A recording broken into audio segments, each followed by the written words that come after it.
Hey, Bestie! Hey guys, got two Bestie homeschooling mamas coming at you. I'm Gail. And I'm Christina. And we have a really neat episode for you today. We're going to be talking about failing forward.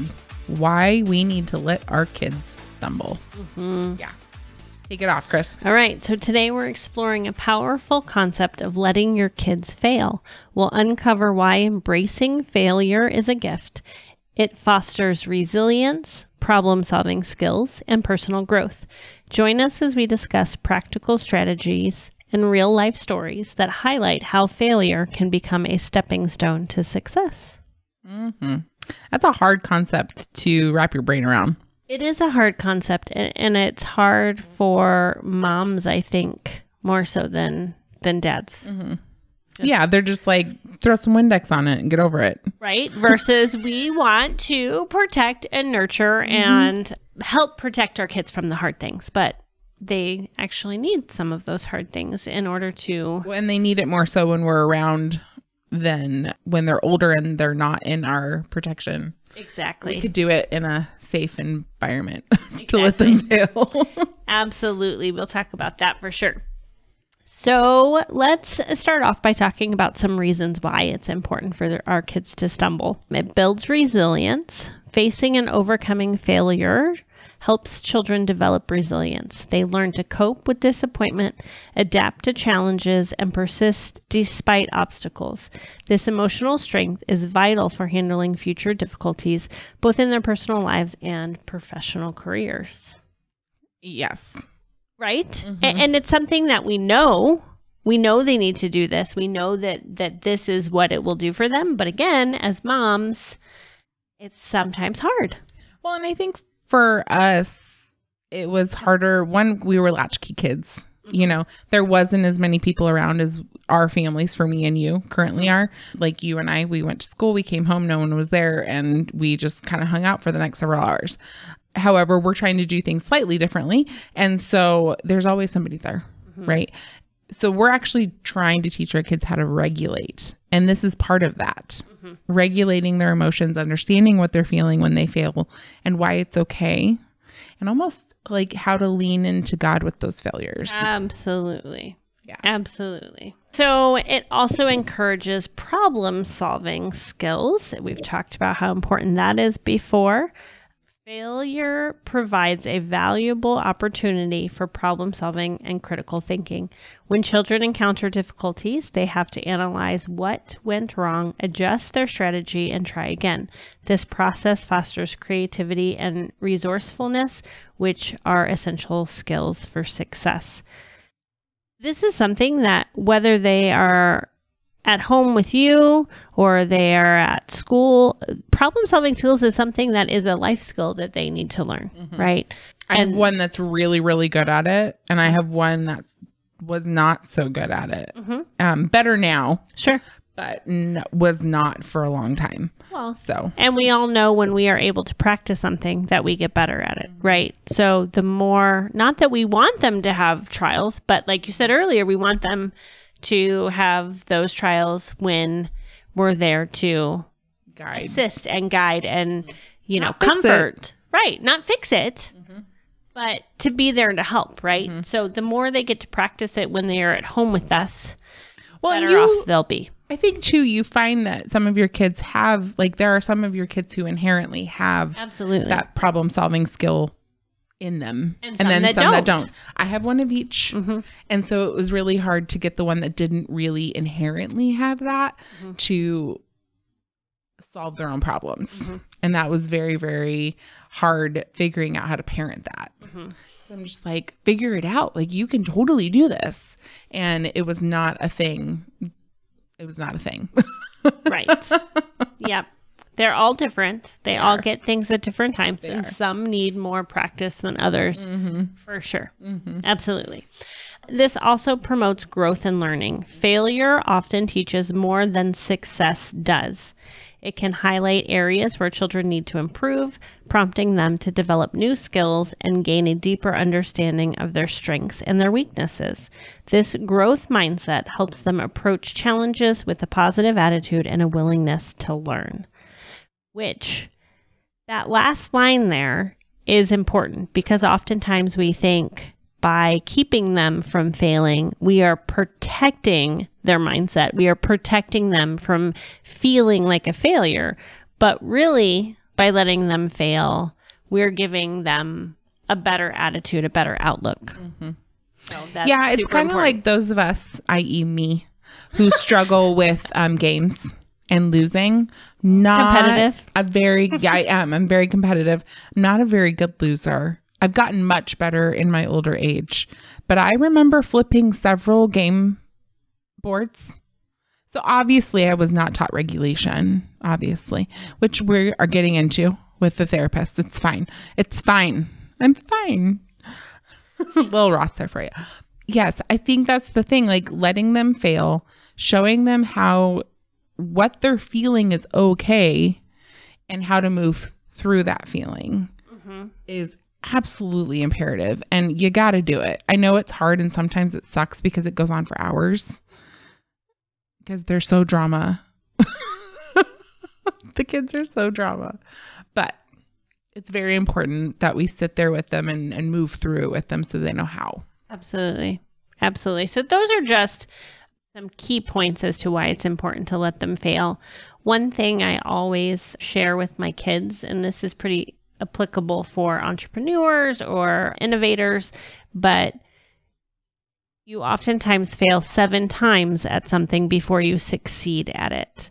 This idea underscores the importance of persistence and resilience in the face of repeated setbacks, because that's another thing. Sometimes they're going to fail at something and they're going to try again and they're going to fail again. And they may try it multiple times and they fail. That's okay. And they need to know that that's okay. Right. And they need to know that if it's important to them to keep trying. Right. All right. The second section we're going to talk about is when you should let your kids stumble and fall and fail and do the things. Letting your kids fail when they're ready to handle it, when the stakes are like manageable for them. So it's important to assess their age, maturity, context of the situation. For example, letting them face smaller, less critical challenges first, and then can kind of build on their ability as they can handle bigger setbacks and basically bigger rejection later on. Aim for that balance where the failure is a learning experience rather than just a discouraging blow or, kick them on their tush. So the more we let them fail, the faster they won't anymore. And it's not to say that you need to let your, 1-year-old walk out in the street and see what happens. You guys, that's not what we're talking about. Right. Let's be very clear here. Yeah. There is a reasonable boundary of safety versus failure. Right. So, making sure that you understand that you are doing safe things for your children to fail in a safe way. Okay, so we're not talking about selling lemonade out on the corner by themselves without a mom or dad there. That's not failure because your kids are going to get taken. Don't do that. We want to just kind of put that caveat in there, making sure that they're failing safely and in a way that you can help guide them through the failure, not let them fall flat on their face and feel bad about it.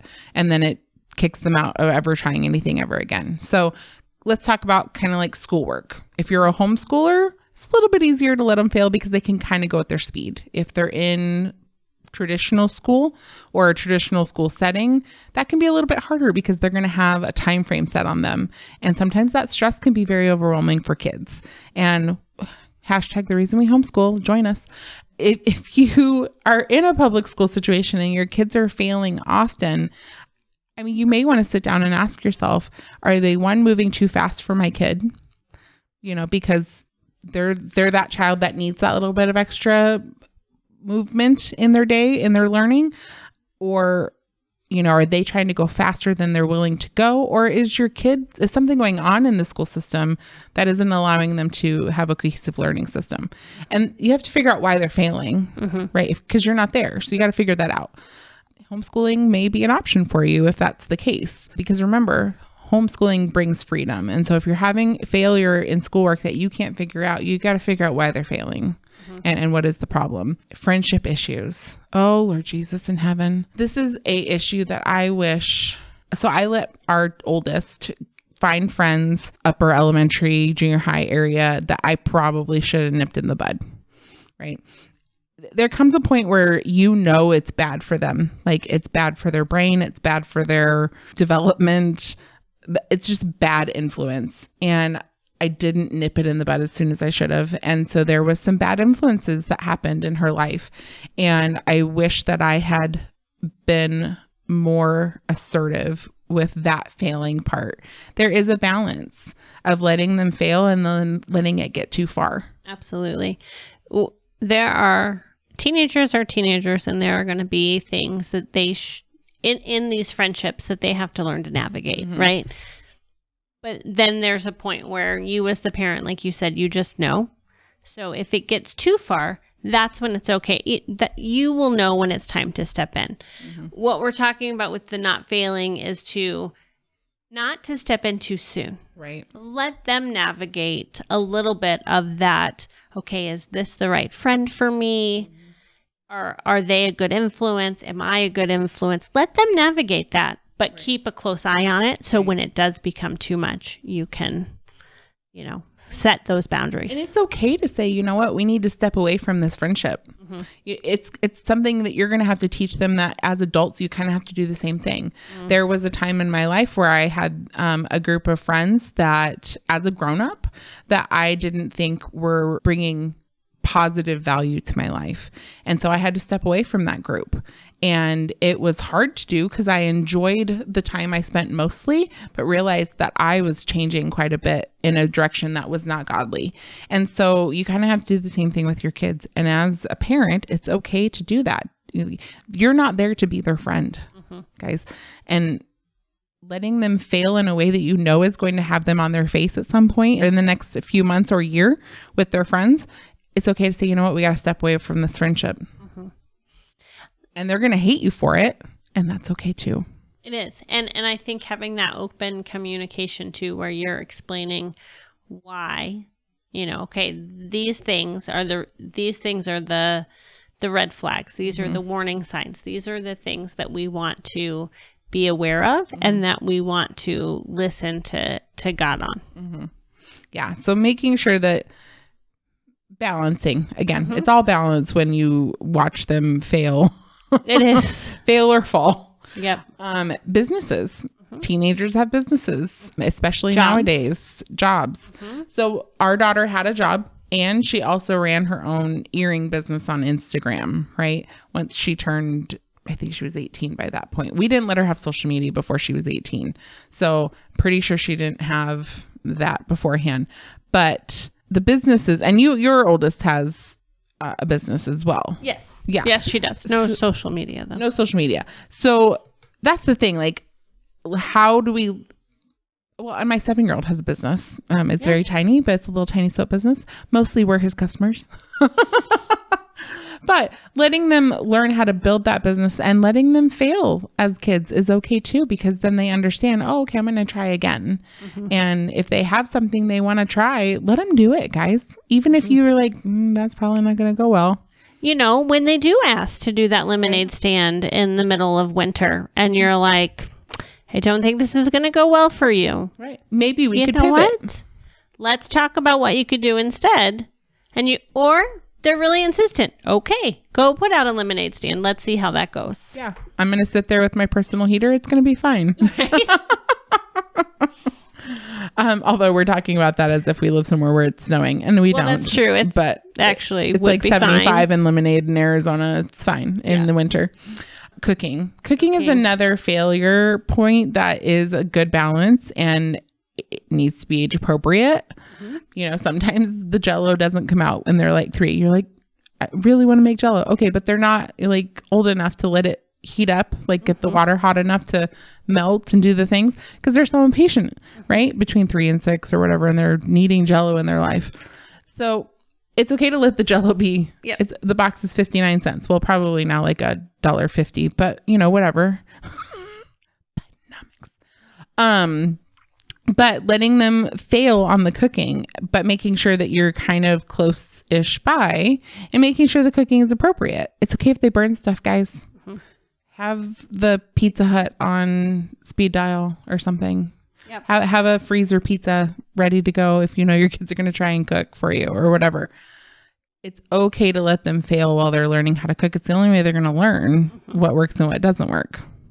Right? Have your I know your kids make dinner often. They do. And we have had times where they read the recipe and they read it wrong, and I knew I could tell it was going to turn out poorly, but they had to figure out what they did wrong instead of me coming in and, oh, no, don't do that.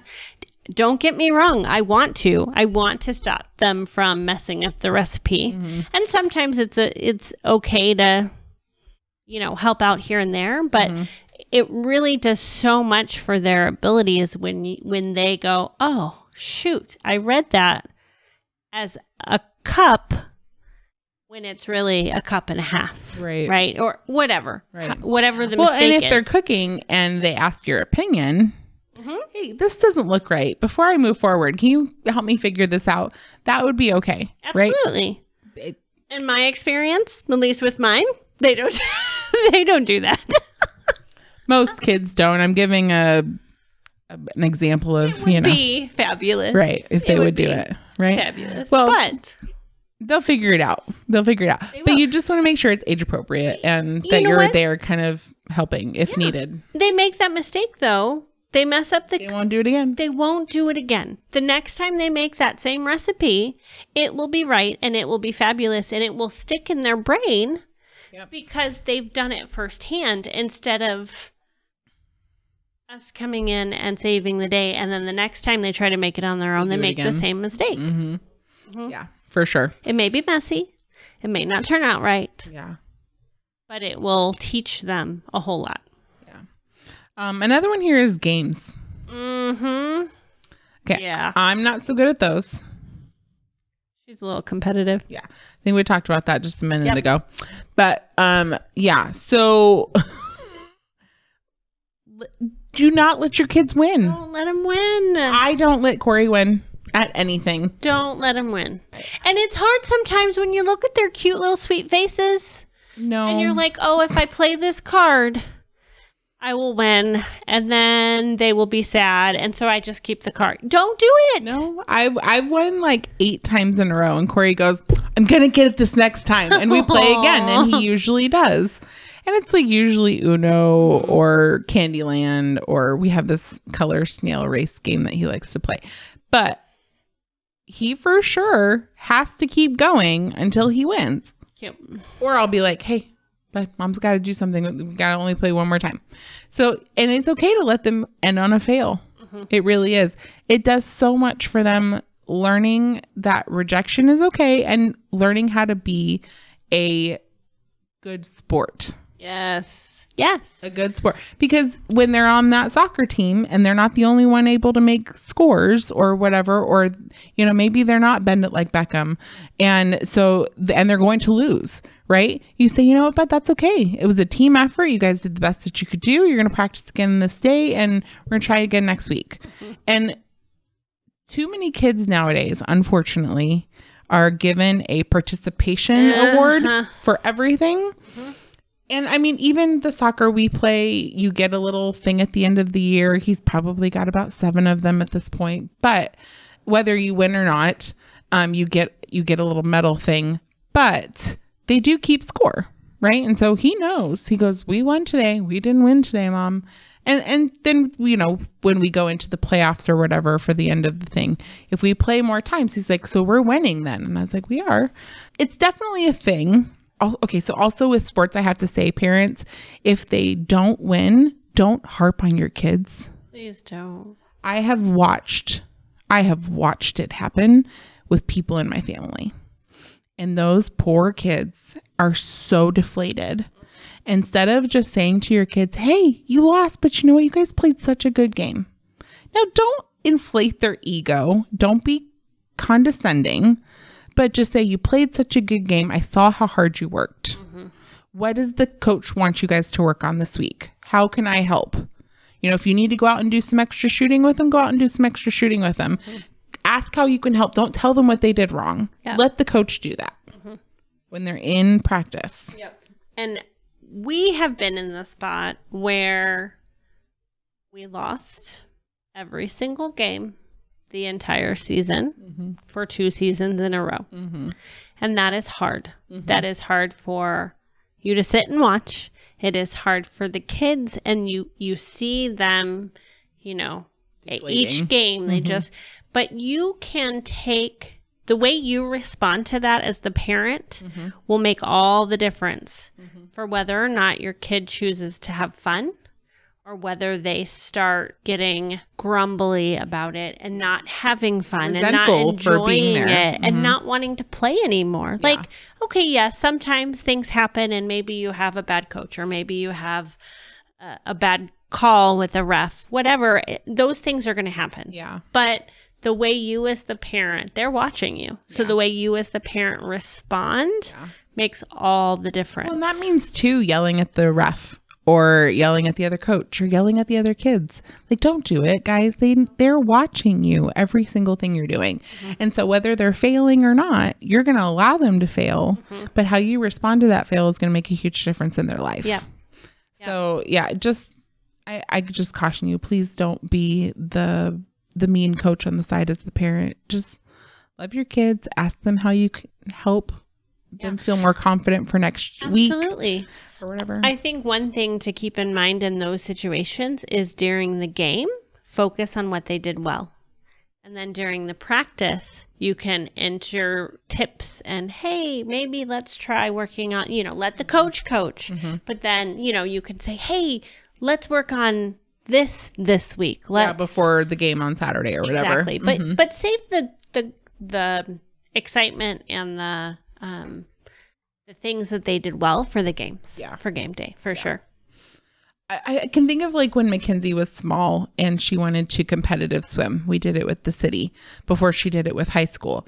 And when we did it with the city, you could tell she was just there for fun. Like, I tell her this all the time, but I was like, when you were younger and you wanted to competitive swim, we would always say, do you want us to push you? Or are you just there to swim? I'm just there to swim. Okay, will you let us know when that changes? And we will give you some advice on how to go faster. But you could legit just see her in the pool, like, just keep swimming, just keep swimming. She was just having the best time in the water. She just really was. And then when she got closer to high school, I think is when she kind of kicked her boosters on. But she had all those years of being in the pool, knowing how the races go, how they work. To have that experience, even though she didn't win, is that she wasn't there to win. She didn't care one way or the other. And then when she got in high school, she was a lot more competitive. But I just remember thinking, all right, well, that's fine. And then her senior year, she didn't want to do it at all. And I was like, you're going to miss out on your letter. Like, you swam all 3 years and you're not going to swim your last year. And she's like, no, I'm not. And I was like, okay. When they don't love it anymore, don't push them. No. Absolutely not. If they've been playing soccer since they were 3, it does not mean they're going to go into I don't even know what the National Soccer League is called. I don't think it's the NSL, but whatever the professional soccer league is. I'm going to be in trouble right now for not knowing this. I have no idea. No idea either. I'm not a soccer person. Corey plays, but I have no idea what the rules are. And my nephews have legit played for the last 20 years. Still do not understand the rules. I cannot process this game for some reason. But we like football in our house, but we watch the littles play soccer, and it is what it is. So all right, the next place I think is going to be the hardest for those of us who have kids who are getting ready to launch into adulthood on their own and watching them fail. Oh man, it's hard, but you have to trust that what you did while they were in your home, right, wrong, indifferent, was enough. Yeah. Like, I think we talked about it last week or the week before, but maybe even 2 weeks ago. But you have to, all you can do is pray for your kids. Like, all you can do is pray for your kids once they leave your house. That's the only power you have. It's a very good power and a very big power. It's very powerful. Very important. Praying for your kids. Don't hear me downgrading that. But as parents, we want to do so much more. But once they leave, it's all done. You've done the things. And so sometimes it's hard to watch your kids fail. I have watched adult family members fail a lot in our lives. And that was, and I was a grown up already, but I wasn't their parent. But I can only imagine what that would have felt like to like sit there and know like, oh, man, you made that decision and now you have to do that consequence. And I mean, Lena and I have failed on a lot of things as grown-ups, but never anything that was put us either in jail or, anything like that. So for us, that we've succeeded, right? But, unfortunately, sometimes there are just fails that you can't, like we failed with finances in our 20s and we had to put it in a bankruptcy and turned our life around. But it was I think our most massive fail, and having to have all the things repossessed. And that was the worst, but something we learned from and moved on from. So, I mean, I can't imagine what my mom felt like when I was failing. She's like, I can't save you from this. You made these decisions and now you have to lay in that bed. It's okay. You just have to pray and let them do it. And then, of course, if they come to you with questions, if they come to you for advice, give it. If they don't, shut your pie hole. That's the hardest part, right? I would imagine. I'm not there, but I would imagine that that's when they aren't seeking the advice. Yeah, you're like, I have an answer. I have a solution. Mm-hmm. But you're like, I've already done this and I've already failed at this. I can help you with this, and they need to do it on their own. Mm-hmm. They need to do it on their own, and that is a really, really hard concept to swallow. Yep. But again, you just have to come back to I did what I could do while they were in my home, and Lord, please let that be enough. Mm-hmm. And I can't emphasize enough how much I, for real, mean do not give your opinion unless they ask for it. It will hurt your relationship with your kids. It really will. It's just so not worth it. And they'll come to you more if you say less, because they will trust that you will honor what they're doing. Mm-hmm. Right. And I think that that's important. It is. So just letting them fail as grown-ups is kind of stinks, but I haven't had to do that just yet. So far, she has launched successfully. So I don't have any gripes just yet, but it's only been a month and a half. A month. It's been a month. Yeah. Middle of July. Yeah. It's been about a month. So, it's fine. Yeah. It's fine. She's doing great. All right. So, I thought that we could kind of just give some examples or some stories from ourselves of what we've experienced with our kids failing. So, for me, I could probably think of quite a few. But based on some of the things we've already talked about, one of the things that stands out to me was when my dear, sweet oldest was very little and playing soccer, her very first season, only season actually, but it was really hard for us as parents because she went out there. I actually love telling her this story. She gets so irritated because, yeah. So she went out there, and at practice, we were like, her dad loves soccer. He played it for years and years. He loves it. And she went out at every practice, and she was amazing. And we were like, wow, she takes after her dad. This is great. Not that we expected her to be a soccer star, but this is going to be something really great for her. And we found out very quickly that she does not like being the center of attention or all eyes on her, because every single game she stood on the middle of the field with her head down and would not move a muscle. Every single time she was on the field. I don't think I remember any of those. You don't remember that? I don't know that I came to any of her soccer games. Well, we stopped inviting people after the first couple games. But here's the thing. We had quite a few people that told us just stop taking her.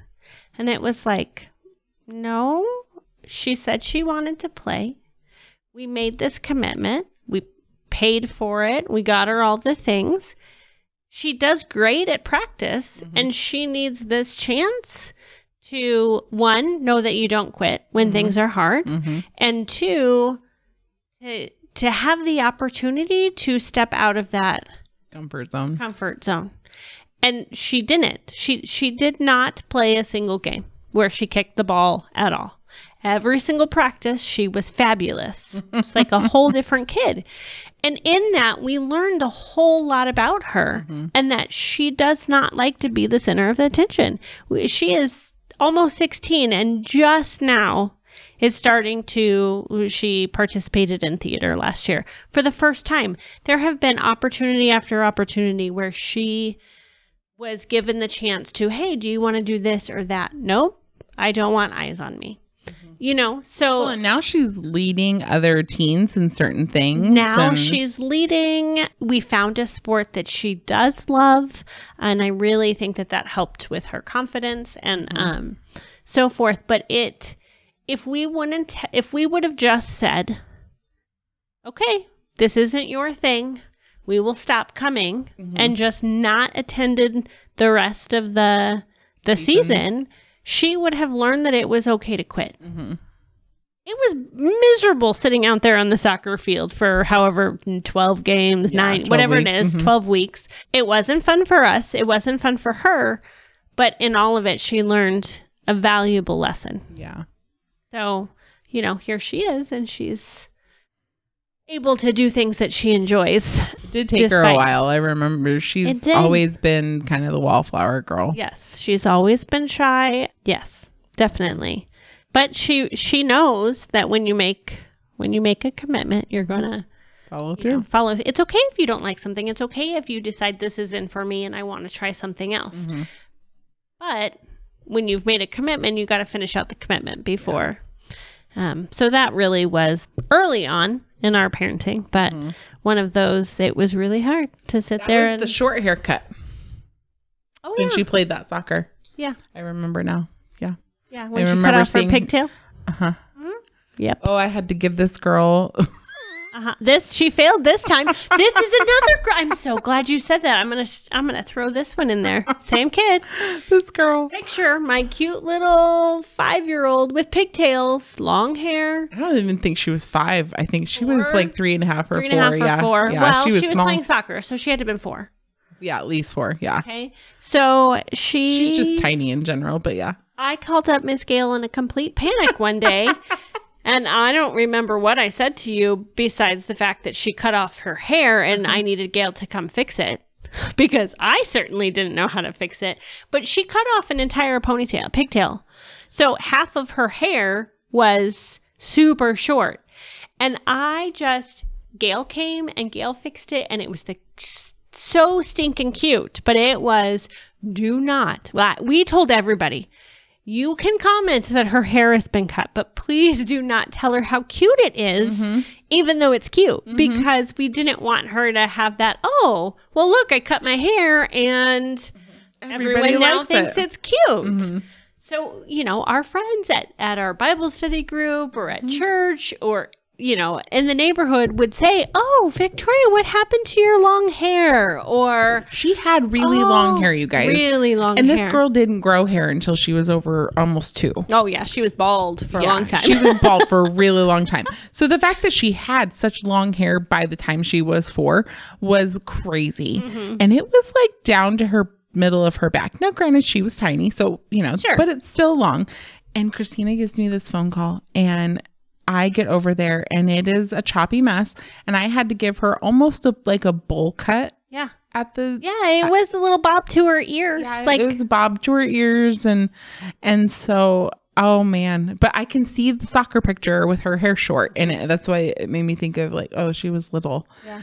But yeah, that was a big fail that she learned from because, you know, everyone was kind and, you know, they didn't say anything bad about her hair, but they also didn't went all over how cute it really actually did look really cute when all was said and done. But it was decent for as short as I had to go. Yeah. And I'm not a hairstylist. Don't hear me say that. My daughter is, but I am not. But I am not bad at cutting hair. Like, I can watch a YouTube video and take care of it, no problem. You had helped us out before where you had your come hair over and cut. I think I'd cut boy, I don't know. Yeah, the smaller boys. Well, like, they would have been littler. Well, DJ would have just been DJ. It would have just been DJ. But, yeah. Yeah. I think it was just your hair I was doing at the time. Maybe. Mm-hmm. So, anyhow, that was that. That was a fail fun phone call that she learned from, for sure. That was a fun phone call. Yep. And I've heard her tell the tail, the little one, not to cut off her hair. You know, don't play with scissors. Don't cut your hair, right. because. Yeah, Miss Gail, come over and take care of it. Right. Or heaven forbid your father. Oh man, have to give you a bob. Oh, so that's so funny. I'm trying to think of a fail for us that was, I mean, I've kind of already talked about a couple. That's okay. I've talked a little bit about, the whole swimming thing with Mackenzie and, those kinds of things. But, okay, so there was, during Rona for her in high school, she was really, Rona was terrible for everyone, just mentally and all the things. But she was in AP classes, and she was wanting to go to a school called West Mech for hairstyling, which would have been a heck of a lot cheaper than what we ended up paying. But she couldn't do that and still swim and still do theater and still do AP classes. I saw her crumbling in my arms because she was so stressed out. I'm surprised she didn't start losing her hair because she was so stressed out. But watching her fail, and then we finally had to say, sorry, you need to just be a high school kid and you can do the career stuff later, which is what she ended up doing. And it all turned out fine. I mean, we did pay 10 times more, but she wanted to do the theater and the swimming and the AP classes. So we had to, that was one of those fails where we're like, okay, you have failed now so far that we have to step in, and we're telling you what you cannot do now because you're about to drive yourself into the ground. Legitimately, you're going to drive yourself in the ground. So, that comes a point where you're watching them failing, you have to step in and guide them and say, you've done too much. And now we're going to take over. And it's okay. Because I didn't want her to fall on her face. Because now she is a thriving adult and she has gone to school and completed her certificate and has her license and all the things. But had I let her continue on down the road she was in high school, she probably would hate everything. Well, and the opposite, had you not let her try at the beginning and just said, you know what, no, we think this is too much for you. Well, and that was before she was even in West Mech. It was just the AP classes and just the other things. And I'm like, look at where you're at right now with all of this. And so we actually had to have her step back from even the AP classes, a couple of them, because she was doing I think 4. And I was like, this is too much. I know it's dual enrollment and I know you say you want the extra credits, but we got to step back because you're going crazy here. So, I was glad that we were able to say, you can't do this and we're going to step back on this, because if you want to do these things that you need socially, then we got to step back from some of the education stuff. And that was the point almost where I wish I had just pulled her out and just said, you know what, we're just going to do it our way, and you can still go to West Mech and you don't have to do the AP classes and you don't have to do this and that and that. But I was not as bold as I am now. Well, and like we've said a million times before, you can't go back. We can't change what, the choices we've made in the past. We made a step to stop part of the failure, right? But we should have taken it one step further and taken a little bit more control in that situation. But, we at least stopped her from losing her mind, which was good. But that was probably one of the most prominent ones for her. Now, for Corey, on the other hand, he's only 7, so he hasn't had a ton of things to fail at. But, the soap this one time didn't turn out, and we're like, oh, well, that didn't work. We got to try again. So it's not a total failure, but right now we're with school stuff for him with reading, I think is a lot of watching him fail the first time. He gets a little frustrated, and then you have to do the sounding out with him. But he's doing crazy good with learning how to sound stuff out. So we're really excited. We're working on comprehension. He gets really frustrated with that part. But, we can only keep trying and then let him not do it well and be like, well, we'll try again tomorrow. That's all you can do. Absolutely. So Yeah, I think those are probably my 2 kids situations that I can think of right off the top of my head.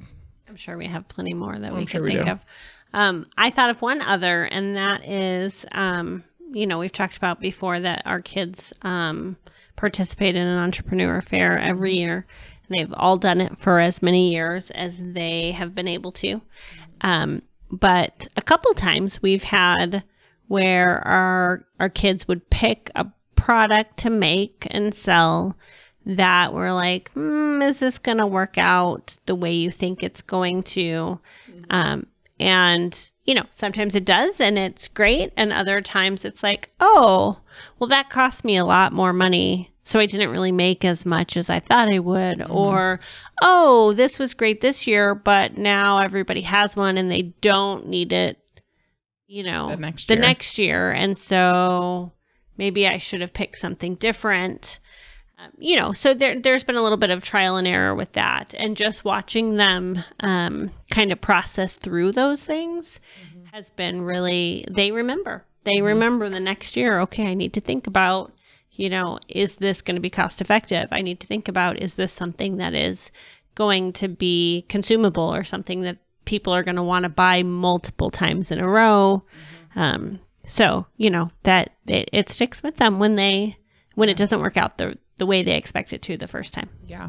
Well, and you have one kiddo who has done something different every single year. Every single year. Something different. And I'm sure this year it'll be something different again because try it all out. He will just keep trying until something sticks. Yeah. So cute. That is cute. I love it. So, and there are, I'm sure we all have many, many stories of times that our kids have failed, but know that when that happens, it's okay, and you're doing a good job. Yeah, you gotta let them stumble a little bit. Don't let them fall on their face, but you gotta let them stumble. Absolutely. And then they stumble forward. Yep. And they figure out the next step. Yep. And then they pick themselves back up, and it's all wonderful. Absolutely. And that's what you're supposed to do as parents. Absolutely. So, we have explored how letting your kids stumble can be a powerful tool for building resilience, fostering problem-solving skills, and encouraging personal growth. Remember, failure isn't the end. It's a stepping stone to greater success. By allowing your child to face and learn from their challenges, you're equipping them with the tools they need to thrive in the future. All right, guys. Well, that was a good episode. It was. I like it a lot. You guys know what to do. Like, subscribe, write the reviews. Make sure that you connect with us if you need us for any type of convention or mom or marriage night. We are here for you.